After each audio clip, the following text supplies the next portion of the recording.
Hello, everyone. Welcome to the channel. Now in this video I will show you how you can delete drafts in TikTok. Please watch the video to the end. Subscribe to the channel. Let's get started. Go to TikTok. In the bottom right corner, click on your profile.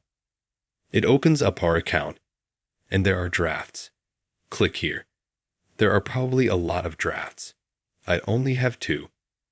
And in order to delete them, we can also go through them again. We can look at another draft.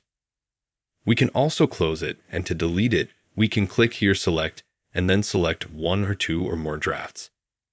And press Delete here. Now we press Delete again, and our drafts will be completely deleted from TikTok. But if you liked this video, you can like it, subscribe to the channel. Thank you all so much for watching. See you all again. Goodbye.